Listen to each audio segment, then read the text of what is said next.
¿Qué tal amigos? ¿Cómo están? Les saluda Moisés Cortés. Bienvenidos a un nuevo episodio de nuestro podcast Yo Paciente. Hoy día vamos a tratar el tema de hipertensión arterial. En nuestro país hay 5 millones de casos que están registrados según el portal del gobierno peruano. Estos pacientes aparecen desde la edad de los 15 años. Y para conversar sobre este tema, hoy día nos acompaña el doctor John Gallegos, cardiólogo. Doctor, un gusto, por favor, su saludo a nuestro público. Un gusto, Moisés, que me invites a tu programa. Y para tocar una patología tan frecuente que no solamente lo vemos los cardiólogos, sino también médicos internos, médicos generales, una patología muy frecuente, y creo que sí es importante que toquemos este tema porque habrá que aclarar algunos temas que por ahí no están del todo claros para la gente, ¿no? Exacto. Y la idea de hoy día es vamos a borrar y conducir a nuestros amigos sobre el camino. Para empezar, ¿qué es la hipertensión arterial? Bueno, para definir qué es hipertensión arterial es importante saber cuáles son los valores normales de la presión, ¿no es cierto? Y hablamos de presión normal cuando es un registro que está por debajo de 135, la presión alta o sistólica conocida por los médicos, y 85 la presión baja o diastólica, ¿no? Por debajo de esos valores se habla que la presión está normal. Por arriba de esos valores hablamos que hay una hipertensión. Y la hipertensión es la presión que ejerce la sangre sobre las paredes de los vasos sanguíneos, ¿no? De acuerdo. Y de acuerdo al nivel de presión, se va a clasificar en grados la hipertensión, de grados leves a grados más severos. Ahora, para nuestros amigos, usted acaba de hablar de dos medidas de control. Justo lo que hablábamos al principio del programa, ¿no? Que viene a ser la sistólica Y la diastólica. ¿Les podríamos explicar qué cosas son? Por favor, definirlas. Claro, cuando uno pone el manguito para tomar la presión arterial, ¿no? El que ya sabe tomar la presión, se va a dar cuenta que cuando uno eleva la presión con el manguito por arriba de 160 milímetros de mercurio y empieza a bajar lentamente para encontrar el primer sonido que se escucha, que es el primer sonido que produce la presión de la sangre en las paredes de las arterias, esa primera presión que uno va registrando se llama la presión alta o sistólica, y si uno sigue bajando la presión, va a llegar un momento en que pierde ese sonido. El último sonido que se registra en el tensiómetro es la presión baja o presión diastólica. ¿Por qué hacemos esta diferenciación? Porque, bueno, así está establecido por un lado, y por otro lado que es lo mismo tener hipertensión arterial sistólica alta o presión arterial diastólica alta, o tener las dos presiones altas. Y tú me dirás, entonces, ¿para qué es la diferenciación? ¿No es cierto? Bueno, lo que pasa es que hay pacientes que pueden tener una presión sistólica solamente alta y una diastólica normal. O al revés, se puede tener una presión sistólica normal y una presión diastólica alta. El tratamiento lo tenemos que establecer independientemente de una u otra alta. Ya, de acuerdo. Para ponerlos en contextos también, ¿no? En noviembre, acompañando a mi mamá en sus controles con el doctor Gallegos, se me dio vamos a hacerme mi control. Y producto de ese control, me diagnosticaron hipertenso. Pero yo nunca había presentado ningún síntoma, nada. Yo no sabía. Sabía que era intenso porque me habían acusado en el trabajo de eso. Y aquí el productor también lo puede confirmar. Gracias. Pero hipertenso no. Y ahí comenzamos, ¿no? Entonces, para empezar, ¿podría explicarles a nosotros más o menos cuál es el proceso de detección de la enfermedad, los primeros síntomas, o como en mi caso, no va a haber síntomas y la única forma es un control? Primero, lo que tú comentabas de que uno es intenso, por lo tanto es hipertenso, no es cierto, ¿no? Porque, digamos, la actividad o el perfil de un paciente en cuanto a sus actividades o movimientos cotidianos no está en relación a la presión, sino más bien son tipos de personalidad probablemente, ¿no? Ahora, el tema es que la presión arterial lamentablemente no siempre da síntomas, ¿no? Y creo que los pacientes o las personas que no tienen síntomas de presión alta son las personas más desfavorecidas, porque de alguna manera no tienen ningún signo de alarma por las cuales tengan que ir al médico. Diferente es el paciente que sí tiene síntomas y que de alguna manera lo está alertando para que vaya al médico, ¿no?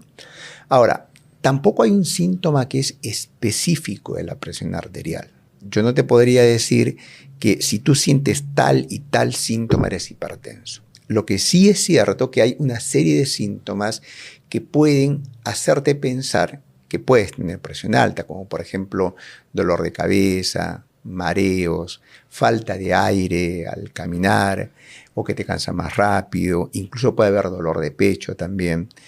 De tal manera que los síntomas son muy variados. Y cuando tienes ya presiones muy altas, a veces ya pueden haber signos como por ejemplo sangrado por la nariz o los ojos se ponen rojos. Entonces, como te darás cuenta, los síntomas son muy, muy, muy variados, ¿no? No hay un síntoma, no hay un síntoma que te diga, si tú tienes esto, eres hipertenso. Es más, para hacerlo más complejo todavía, los mismos síntomas que dan hipertensión también lo pueden sentir los pacientes que tienen hipotensión, o sea, que tienen presión baja. Lo contrario. Totalmente lo contrario. Entonces los síntomas se comparten muchas veces, ¿no?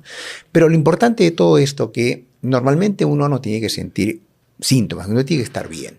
El paciente que empieza a tener algún cambio, algún síntoma que es nuevo, siempre lo tiene que alertar de ir al médico porque eso puede ser la primera manifestación de algo que le esté pasando al paciente, que puede ser hipertensión, que puede ser otra enfermedad, pero creo que uno debe hacerle caso al cuerpo.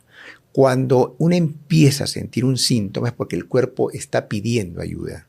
Y la manera del cuerpo de decir, oye, atiéndeme, es teniendo un síntoma. Llévame al médico. Exacto. En mi caso, por ejemplo, pasamos por unas pruebas. Uh-huh. ¿Podrías explicarle, por favor? Claro, o sea, ¿cómo hacemos el diagnóstico de hipertensión, ¿no? Bueno, según la Organización Mundial de la Salud, tú puedes tener 3 registros de presión arterial alta en diferentes momentos y podríamos diagnosticar hipertensión, ¿no? Creo que una manera mucho más exacta de diagnosticar o descartar que es hipertenso es haciendo un control con un equipo que se llama un mapeo. Un mapeo es un equipo que te lo colocan en el brazo y una grabadora que registra las presiones que te van a ir tomando cada 15 minutos o cada 20 minutos durante todo el día en tus actividades cotidianas y además también te controla en la noche. En la noche es un poco más espaciado para dar tiempo a que el paciente pueda dormir y descansar, ¿no? Entonces, si es que uno obtiene más del 20% de los registros que están por arriba de los valores que habíamos dicho como normales de 135-85, uno puede diagnosticar hipertensión arterial, ¿no? Y además el mapeo o el monitoreo ambulatorio de la presión arterial te da información de qué pasa con la presión en la noche. Normalmente cuando uno duerme las presiones tienen que bajar un poco más del 135-85, por debajo de esos 130-80, no superar esos valores. Si es que pasa que en la noche se te sube más la presión, ese paciente está con más riesgo todavía, porque resulta que cuando tú debes estar tranquilo y reposado, tu presión se sube mucho más. Entonces, de alguna manera nos empieza a diferenciar ciertos perfiles de los pacientes para ver qué tratamiento se le va a dar. Entonces, hay gente que por ahí no puede hacerse un monitoreo de la presión arterial y eso es una realidad que tenemos que considerarla. Entonces, lo que se recomienda es que en esos pacientes se tomen en el domicilio, hay que explicarles cómo tienen que tomarse la presión, que lo registren, la hora, y de acuerdo a eso uno más o menos puede tener una idea de su realidad, de su secuencia. Exactamente. Ahora, justo estaba recordando, aquí un saludo a mi amigo Eduardo, porque me dejó esa pregunta. Eduardo me dijo, me hicieron el mapa, porque así lo llaman la prueba, sí, ¿no? El mapa. El MAPA son las siglas de monitoreo, M, ambulatorio, A, P, presión arterial, MAPA. Entonces, él se hace el mapa, pero se lo hace en su día normal. Va al trabajo, todo lo demás, y cuando va al médico le dice, salió alterado, ¿no? Y luego él mismo dice, pero quiero que me lo vuelvan a repetir, pero ahora voy a estar en mi casa sentado, tranquilo, viendo televisión todo el día y no me voy a mover. En ese caso, ¿a cuál de los dos resultados debo hacerle caso? Claro. Mira, el paciente que es hipertenso, yo creo que va a dar los dos alterados. Probablemente el que esté, digamos, el mapeo que se lo pongan haciendo una vida rutinaria, lo que uno hace más normalmente, es mucho más representativo que si tú te sientas todo el día, porque normalmente uno no está sentado, está haciendo alguna actividad. Sin embargo, el paciente hipertenso, por más que esté sentado, va a tener registros de presión alta. Porque el tema es que, a ver, mucha gente piensa que de acuerdo a la actividad que hagan, yo voy a tener presión alta. Siempre te dicen, doctor, no, pero yo tuve un problema, he renegado, o ese día salí corriendo, o a esa hora hice tal o cual cosa y por eso se subió la presión arterial. Lo que se tiene que entender que si fuera así, todas las personas tendríamos presión alta en algún momento, cuando salimos corriendo, cuando tenemos un problema o hacemos una actividad física. Y no es así. Todo el gimnasio estaría hipertenso. Exactamente. El tema es que los pacientes que no son hipertensos no tienen por qué hacer presiones altas. Solamente lo va a hacer el paciente que tiene hipertensión arterial. O sea, si te encuentran que estás con la presión alta y más el porcentaje que te diga el 20%, o sea, eres hipertenso y no hay vuelta. Bueno, Eduardo, repite tu prueba, vuélvela a hacer y atiende le va a salir alta. Atiende a tu médico. Y va a gastar mucho dinero, ¿no? Porque si tiene una prueba que le dio positiva, yo creo que el tratamiento lo tiene que iniciar ya. Ahí viene mi siguiente pregunta. Ok, pasemos y obviamente se me medicó y hay que comenzar un tratamiento. ¿Ese tratamiento va a estar sujeto a? A ver, es importante lo del tratamiento porque un buen porcentaje de los pacientes, si no la mayoría o casi todos, siempre te preguntan, doctor, ¿y los efectos colaterales? ¿O me va a dañar el riñón o me va a dañar el hígado? En realidad, los medicamentos no dañan ni el hígado ni el riñón. Sobre todo los de la hipertensión arterial, estamos hablando, ¿no?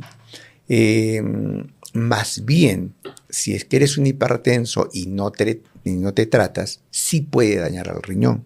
Es al revés. No tratarte sí te puede dañar el riñón, te puede dañar el corazón, te puede dañar el cerebro. Mientras que el paciente que recibe medicación para la presión, lo que está haciendo es normalizar los valores de la presión arterial y más o menos llevarlo al mismo riesgo que el paciente que no tiene presión alta, ¿no? O sea, estándar. La diferencia entre un paciente hipertenso bien tratado y un paciente que no tiene presión alta es que el que tiene hipertensión bien tratado va a estar tomando pastillas y no va a tener riesgos como el paciente que no tiene presión alta, porque está su presión bien controlada, ¿no? Entonces, ese es un concepto que yo creo que las personas que nos escuchan tienen que tenerla muy en mente, porque no hay que tener miedo a la medicación. Es más, yo siempre le digo a los pacientes, hay que amistarse con los medicamentos y tratar de pensar de que realmente te van a ayudar a tener una mejor calidad de vida. Claro, porque acaba de decir justo que la medicación va a permitir que tu presión va a estar como una persona normal. Perfecto.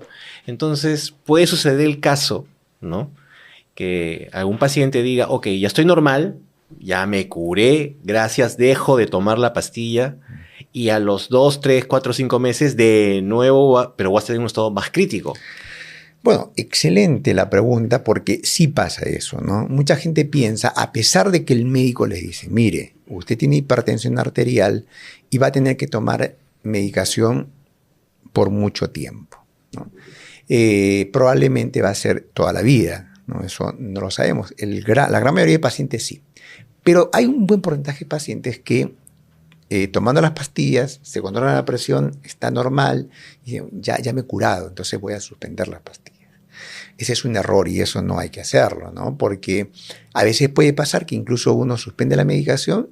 Sí, efectivamente, la primera semana está bien, pero después empieza nuevamente a subirse la presión. Y el tema es que estar expuesto a presiones altas puede tener complicaciones agudas o complicaciones crónicas, ¿no? Si es un pico hipertensivo que puede pasar con los pacientes que han suspendido la medicación y que la presión se sube de pronto a 180, 190, 200, puede tener una complicación, es una emergencia hipertensiva para nosotros. ¿Por qué? Porque ese paciente puede tener una complicación vascular cerebral. ¿Una isquemia? Una isquemia, una hemorragia. ¿Podría explicarnos qué es la isquemia y el infarto para que lo tengan claros todos, por favor? Está bien. Cuando la presión sube, un mecanismo compensatorio del cuerpo es que los vasos empiezan a contraerse. ¿Para qué? Para tratar, digamos, de bloquear la presión. Porque acuérdate que yo te dije que la hipertensión era la presión que ejercen la sangre en las paredes de los vasos. Entonces, si tiene mucha presión, los vasos están sometidos a mucha tensión. Entonces, un mecanismo compensatorio es que se contraen los vasos sanguíneos. Entonces, a veces esa contracción es tan severa, se contraen tanto que se tapan. Y si se tapan, ese territorio que está irrigado por esa arteria no recibe sangre. En ese caso hablamos de un infarto o isquemia. Diferente es cuando, por más de que los mecanismos compensatorios traten de contraer los vasos, la presión es tan alta que termina reventando el vaso, se rompe el vaso. Y es una hemorragia. Entonces, en ese caso estamos hablando de una hemorragia, en este caso cerebral, que probablemente la expresión desde el punto de vista neurológico o lo que vemos nosotros es igual, porque el paciente por ahí deja de hablar, no mueve el brazo, no mueve la pierna, pero el mecanismo es diferente. De una u otra manera lo que está pasando es que esa zona del cerebro, en este caso si hay un problema cerebral, no está recibiendo la sangre por los lugares donde debe recibir, porque tú me dirás, claro, si se rompe una arteria va a haber más sangre en el cerebro y va a estar más irrigado, pero en realidad está por lugares donde no están permitidos que lleguen adecuadamente los señales. Exacto. Entonces, uno es entonces que la sangre no llega y el otro es que la arteria se rompe. En una hablamos de que, el vaso sanguíneo deja de transmitir o de conducir la sangre al cerebro, y en otro estamos hablando que no le llega, pero no porque se contrajo, sino porque se rompió esa arteria. Bueno, amigos, entonces estamos quedando en una primera cosa clara. Esto es una enfermedad crónica. Tu medicación la debes continuar y tu medicación sirve para estar en tu presión de forma normal como cualquier otra persona que no sufra de hipertensión. Va a mantener los valores, vas a poder hacer tu vida normal.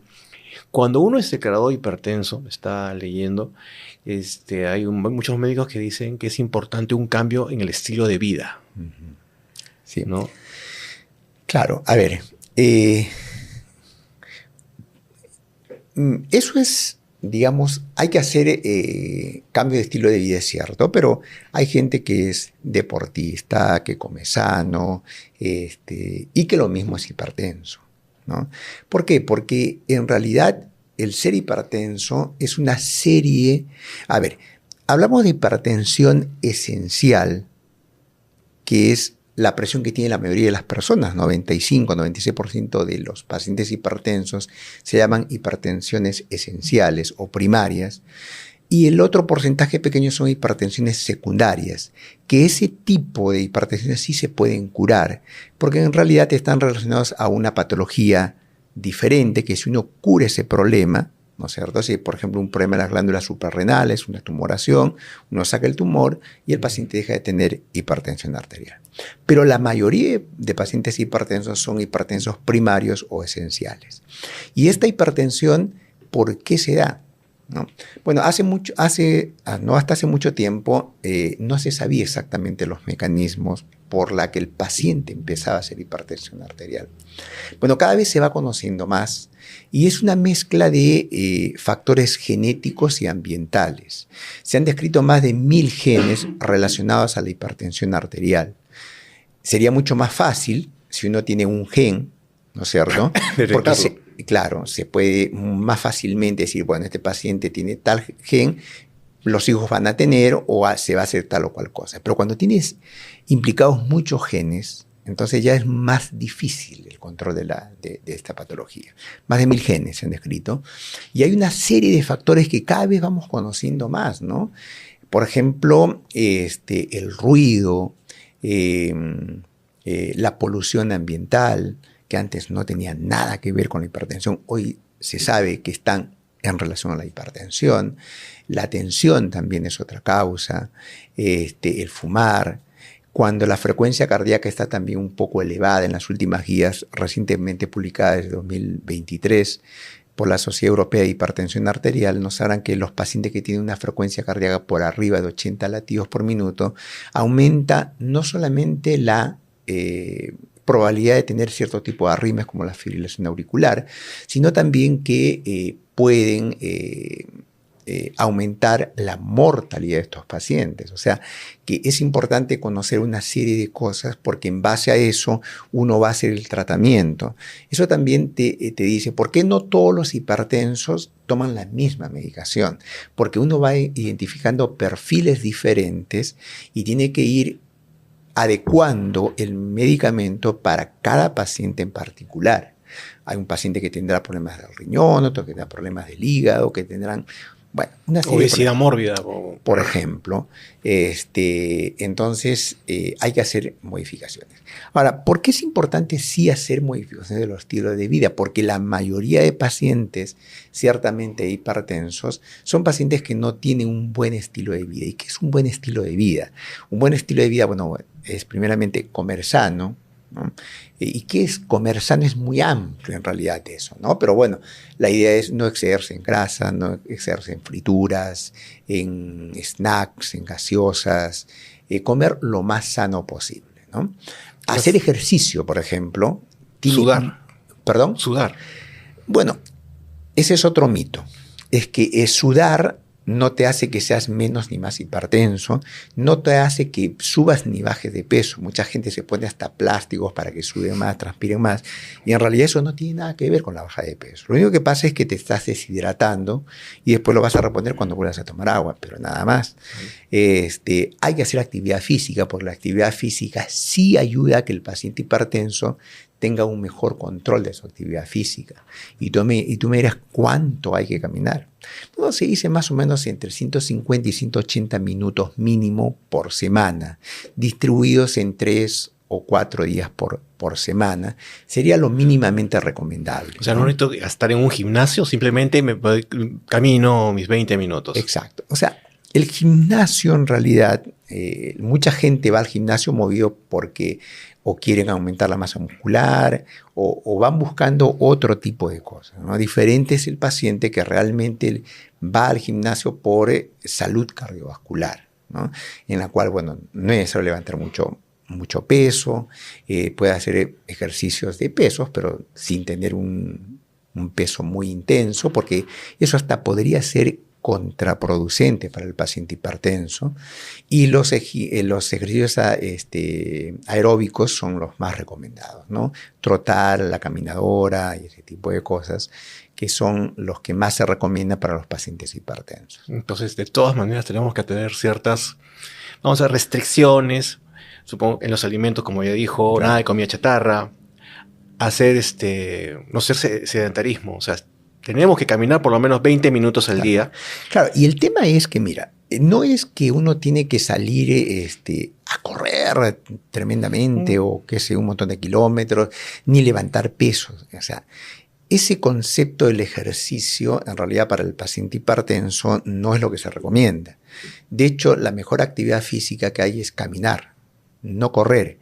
Porque cuando uno va corriendo, de alguna manera te vas golpeando las articulaciones y también puede hacer un poco de artrosis más adelante. Entonces, si tú caminas, caminando ya estás activando el sistema cardiovascular. Claro, ¿no? y es más, tenemos ahorita, todos tenemos un celular, y en cada celular de nueva generación hay medidores de cuánto estamos caminando día a día, y Tal es cual. parte de esos beneficios. Chicos, no solamente es para WhatsApp y para redes sociales. El aparatito también puede ayudarte a cuidar tu salud. Aprovéchalo. Doctor, aquí viene el siguiente punto. Cuando ya estamos una persona hipertensa, su vida también va a cambiar, y voy a asumir la pregunta que me hicieron. En la vida sexual va a haber un cambio, y fue por la broma que le comenté al principio del programa, ¿no? Yo me acuerdo en los años 90, no sé en qué periódico, en un pasquín salió, ¿no? Que una persona mayor había tenido un encuentro sexual con una mujer mucho más joven y murió. Titular: polvo mortal. Como nos tiene acostumbrada la prensa peruana. Sí. A ver, la persona hipertensa, si cumple el tratamiento y logra controlar bien su presión, en realidad no tiene ninguna contraindicación de actividades, incluso la actividad sexual, porque te voy comentando que también yo te decía que hay una serie de factores que intervienen en la hipertensión arterial. Una de ellas es no tener relaciones sexuales. O sea, el paciente que tiene una vida saludable y sana incluye las relaciones sexuales. Es parte de. Es parte, exactamente. Por lo tanto, el paciente que toma medicación por hipertensión no tendría por qué no tener relaciones sexuales, ¿no? Es más, si estoy tan bien como el que no tiene presión alta, está en las condiciones óptimas para tener una vida sexual lo más normal posible. Exacto, o sea, es parte de. Así es. Ahora, ¿qué pasa si toma alguna pastilla para potenciar su sexualidad, ¿no? No sé, el Viagra. ¿Qué puede pasar? Eso, digamos, tampoco es algo que lo debemos tomar como una cuestión mala, ¿no? O sea, si es que por algún problema, fuera el que fuera, o simplemente porque ya tiene más años, quiere tener mayor potencia sexual, se lo puede usar. Siempre recomendado que sea indicado por un médico, ¿no? Para que no tenga algún tipo de complicaciones. Sobre todo los pacientes que tienen problemas de angina de pecho, de infarto, que toman algunos tipos de medicamentos como son los nitratos, en ellos casi te diría que estarían contraindicados el uso de medicamentos como el Viagra o asociados. Sin embargo, estos pacientes también tienen que tener una actividad sexual, ¿no? Porque parte de la salud, no solamente mental, sino cardiovascular, es que las personas tengan sexo normalmente, ¿no? Entonces, uno tiene que ya ver qué estrategias hacer para que el paciente, en el momento que va a tomar la pastilla, deje de tomar algunas pastillas, pero que tiene que tener placer sexual, definitivamente lo tienen que tener todos. O sea, no hay ninguna patología que te contraindique la actividad sexual, probablemente en algunas circunstancias muy específicas durante un tiempo determinado. Lo que más bien nos preocupamos, todos los médicos, es que si es que tienes alguna restricción a las actividades sexuales, eso tiene que ser en el menor tiempo posible o darle alguna alternativa de qué medicamentos podría suspender cuando va a tener su encuentro sexual, pero que si lo tiene que tener definitivamente, ¿no? O sea, estamos hablando de que el paciente va a continuar con su vida normal. ¿Qué es lo que pasa cuando hay gente que ha usado, por ejemplo, porque usa probablemente asociaciones de dos medicamentos o usa una dosis desmedida, ¿no? Esos pacientes sí pueden tener, y si toman alguna medicación, alguna contraindicación o tener un efecto hasta mortal. Sí es probable, ¿no? Por eso te digo que siempre hay que tener una recomendación médica y ver la dosis que vas a tomar y no hacer asociaciones, porque también se ha visto que y se escucha que se toman dos medicamentos potenciadores diferentes que en realidad no van a hacer que van a subir más la performance sexual, ¿no? Claro. Entonces, tu energizante todavía, para golpear todavía. Exactamente. Entonces, amigos, como dice el doctor, puedes hacer tu vida normal, Pero si vas a combinar medicación, el único que te puede autorizar es tu médico tratante, el médico de cabecera, tu cardiólogo. Él te va a poder decir si puedes hacer esa combinación y si puedes o tienes que cambiarla, pero vas a continuar tu vida normal. Tal cual. No te avergüences, no tengas ningún problema. Aquí la ciencia está para servirte. Los médicos lo que están buscando es que tu vida continúe como siempre, normal. Así es. Doctor, también estábamos conversando sobre un mito que al final no estábamos de acuerdo de los argentinos, ¿no? Que siempre se hablaba de que en Argentina, por el vino, no tenían problemas cardiovasculares, pero usted estaba allá. y acaba de destrozar el mito porque están peor que nosotros. Sí, he vivido yo mucho tiempo, 16 años en Argentina. Hice mi carrera de médico y mi posgrado allá. Sí, digamos, sin llegar a comparaciones de la población de allá ni acá. Yo creo que el vino, en realidad todas las bebidas alcohólicas, durante mucho tiempo se pensó que eran dañinas, ¿no? Ya se ha demostrado que el vino, sobre todo el vino tinto, por los taninos que tiene efectos protectores e incluso efectos antioxidantes. El tema es cuánto tomas de vino, ¿no? Yo creo que el tema va ahí, ¿no? Yo creo que si tú tomas los fines de semana o 3 veces por semana, te tomas una copa de vino, no está mal, ¿no es cierto? Pero es diferente si tomas 2 copas de vino o 3 copas de vino y lo haces almuerzo y cena y todos los días, ¿no? Entonces, el exceso en todos resulta siendo negativo, ¿no? Entonces, vino se puede tomar, de preferencia el vino tinto, tiene efectos cardioprotectores y antioxidantes, pero tiene que ser una dosis reducida y no una dosis excedida, ¿no? Por ejemplo, hay gente que va y toma para emborracharse. Ese no es el objetivo por acá, ¿no? Bueno, esa es tradición de nuestra patria. Vamos, amigos, la típica, ¿no? Vamos un ratito nomás, un ratito, hasta el día siguiente, ¿no? ¿No es cierto, Julio? Bueno, ¿ya? Entonces, tenemos que tener claro de que podemos tomar alcohol, sí, pero con una cantidad mesurada. En caso de soy hipertenso, voy a comenzar a tomar vino. Si es que antes no tomabas, puedes tomar una copa. ¿Hasta cuántos mililitros por día? Mira, se recomienda hasta 100, ¿no? Bien. Pero si tomas todos los días, bueno, yo creo que 50 mililitros es una cantidad bastante recomendable, ¿no? Ahora, tampoco es que tomo vino y no tomo medicina para la presión. Nada que ver. Tú tienes que tomar tus medicinas normalmente porque no vas a ir a embriagarte, no vas a tomar pues una cantidad de vino excedida, ¿no? Sí. Se supone que vas a tomar con fines, llamémosles hasta terapéuticos o cardioprotectores. Sociales. Claro, y en ese caso no tiene que suspender la medicina. Ya, ok, entonces sigo con mi medicina, igual la tomo. Igual pasa con el whisky y la cerveza, porque hay otros dos grupos que dicen, no, el whisky es el que te protege de la hipertensión, y la cerveza, o es el fin de semana que te dicen toma y eso te va a proteger. Sí, el tema es acá la graduación alcohólica, ¿no? La cerveza probablemente hasta tenga menos graduación alcohólica que el vino, ¿no? Entonces, hay datos que dicen que te podrías tomar hasta 250 mililitros de cerveza, ¿no es cierto? Con respecto al whisky, no tengo datos muy precisos, pero digamos no es una medida que esté muy recomendada, digamos, porque no tiene efectos cardiovasculares protectores, ¿no? Digamos, en todo caso la cerveza podría ser 200 mililitros, ¿no? O hasta 250 mililitros, pero ojo que tampoco tiene que ser una cuestión constante.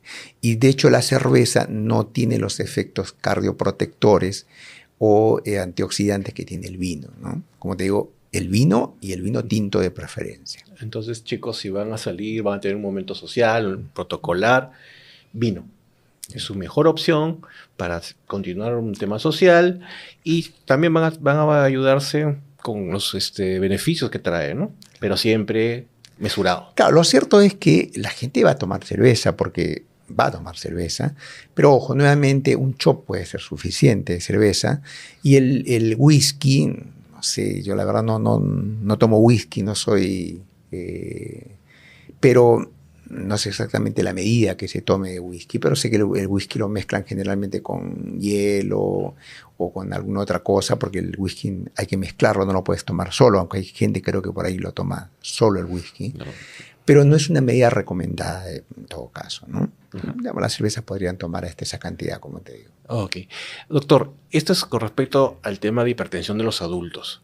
Pero al principio comenzamos a ver las cifras y entre los 5 millones de pacientes que hay en el Perú, hay niños, ¿no? Sí. Entonces, en el caso de la hipertensión en niños, ¿qué diferencia con los adultos? Bueno, cada vez se está viendo gente más joven, niños hipertensos de 10, de 11 años que son hipertensos, ¿no?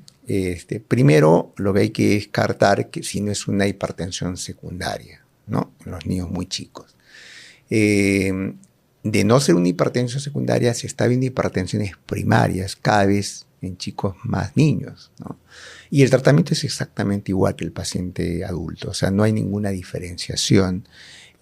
Siempre uno tiene que identificar qué tipo de hipertensión tiene y qué medicación le puedo dar, porque si es una hipertensión secundaria, hay medicamentos que pueden estar hasta contraindicados, ¿no? Entonces es importante primeramente arribar al diagnóstico y en base a eso el tratamiento. Si fuera una hipertensión primaria o esencial, el tratamiento es igual. La única diferenciación probablemente la tenemos que hacer en las mujeres en edad fértil o que quieren tener bebés. Claro. En ellos sí hay que tener un cuidado con los medicamentos antihipertensivos porque o pueden tener efectos en el embrión o no se ha estudiado lo suficiente, entonces poner en riesgo al bebé que viene en marcha si quedaran embarazadas, ¿no? Entonces hay medicamentos específicos para ese tipo de pacientes. Uno de ellos, por ejemplo, son los beta bloqueadores que se pueden usar para las mujeres en edad fértil que están buscando familia, digamos, ¿no? De acuerdo. En el caso de los niños, la toma de presión creo que es diferente los valores, ¿no? Es por el rango de edad. Bueno, lo que pasa es que mucho más es en cuanto a la frecuencia cardíaca, en cuanto a la presión arterial, depende de qué niño estamos, a qué edad, ¿no? Pero digamos, en un niño que tiene 10 años, 11 años, los valores ya son exactamente iguales, ¿no? No es que porque tenga 10 años va a tener un valor diferente, ¿no? Los valores son iguales. No iguales, o sea, es la misma alerta, sí, o sea, el papá que le tome la presión y de repente pueda seguir la misma guía. Tal cual, tal cual. Ya. Ahora, doctor, ¿hay algún momento, vamos a decirlo, de esperanza para que esta enfermedad termine de ser crónica o ya de toda la vida vamos a ser crónicos? Lo que pasa es que, a ver, yo siempre digo a los pacientes, cuando hay una causa corregible, se cura. Es decir, las hipertensiones secundarias. O, por ejemplo, una manera más gráfica de darse cuenta es cuando el paciente tiene, por ejemplo, una apendicitis o un problema en la vesícula. Te sacan el apéndice, te sacan la vesícula y se acabó el problema. El tema con la hipertensión esencial o primaria, como hay muchos factores que confluyen a que el paciente empiece a hacer hipertensión arterial y algunos son desconocidos hoy en día, entonces hoy en día no tenemos aún la esperanza de que la hipertensión primaria se cure definitivamente porque no lo hay, ¿no? Decirte que sí sería darte una afirmación o una esperanza al paciente que no es cierta, ¿no? Hay que esperar. Yo creo que en la evolución de todo esto que está pasando en cuanto al diagnóstico de hipertensión o de otras patologías, van cambiando día a día o probablemente cada año van a ir cambiando y probablemente más adelante te diga, sí, mira, efectivamente la presión sí se va a curar con tal o cual cosa. Hoy en día no. Hoy en día el paciente que tiene hipertensión en general va a seguir tomando pastillas casi de por vida. Pasa, por ejemplo, con los pacientes que tienen sobrepeso y que son sometidos a cirugías bariátricas, la recomendación que le dan algunos cirujanos plásticos, cirujanos bariátricos, perdón, es que una vez que se operen la presión se les va a curar, ¿no? Pasa que cuando el paciente empieza a bajar la presión, sí es cierto que la presión va a empezar a no ser tan alta y da la sensación como que el paciente realmente se curó. Y efectivamente puede ser que baje los primeros 3 meses, 6 meses o hasta un año. Pero el paciente después va a volver a hacer hipertensión arterial, ¿no?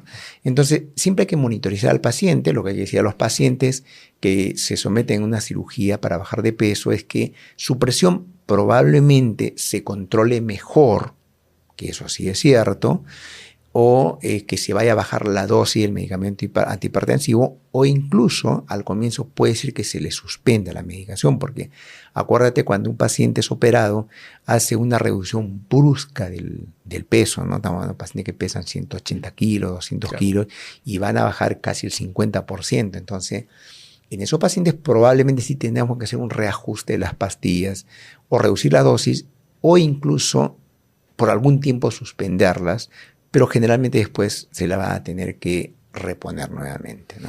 Entonces, doctor, para una persona que está ahorita sin síntomas normal, ¿a partir de qué edad debe comenzar a hacer sus controles, vamos a decir, su prevención?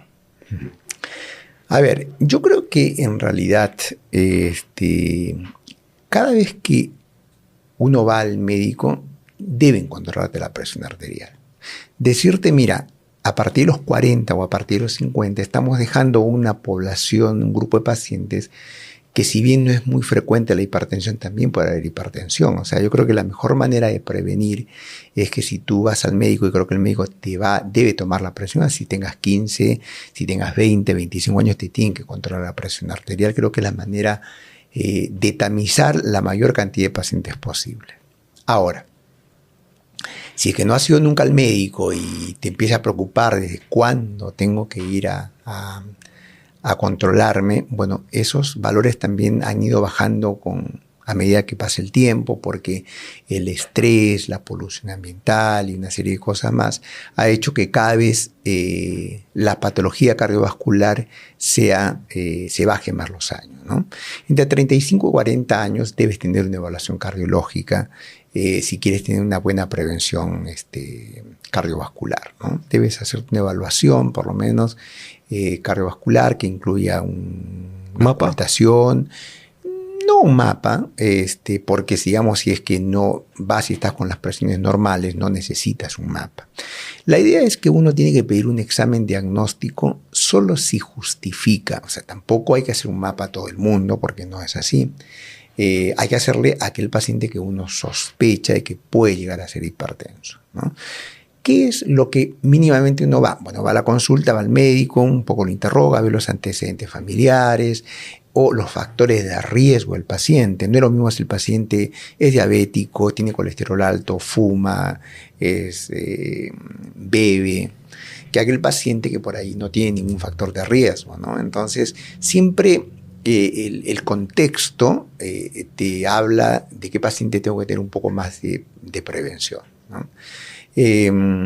Entonces, yo creo que si uno quiere estar realmente lo más tranquilo posible, es entre los 35 y 40 años de edad que uno debe tener una evaluación cardiológica mínima, ¿no? Que, como te decía, incluye la consulta, la auscultación y mínimamente un electrocardiograma. Si un electrocardiograma está totalmente normal, casi te podría decir y descartar, si tienes valores de presión normal cuando te toman, que no eres hipertenso, porque una de las primeras manifestaciones probablemente del paciente hipertenso es que afecte el corazón y va a tener alguna alteración electrocardiográfica que te haga presumir que el paciente puede ser hipertenso. Exacto. Entonces, a partir de los 35, 40 años, tu examen cardiológico es recomendable. Es más, varios programas de seguro privado ya te lo ofrecen. Así es. Ya está, y lo tienes, es gratuito. Anda, aprovecha. Es gratis. Es parte del contrato que firmas y que pagas todos los meses. Es tu derecho. Pero también tienes que poner de tu parte para que la prevención sea real. Tú tienes que participar. Si claro. no. Ese término que te he dicho de prevención es muy importante porque, digamos, yo creo que la medicina está en una etapa en la que debemos no curar, sino prevenir. el paciente que llega a nosotros y vamos a curar algo es porque está llegando tarde o nosotros estamos haciendo un diagnóstico ya un poco tarde. La idea es, y creo que vamos a tener mayor salud en general, si es que logramos anticiparnos a eso, ¿no? Si el paciente llega a tiempo, uno puede diagnosticar algo precozmente y pueden hacer medidas preventivas. Sí, es cierto, un paciente que está con la presión en el límite y uno, por ejemplo, le restringe la cantidad de sal, comer con menos sal en las comidas, porque el componente negativo de la sal es el sodio. El sodio tiene mucho que ver con el desarrollo de hipertensión arterial.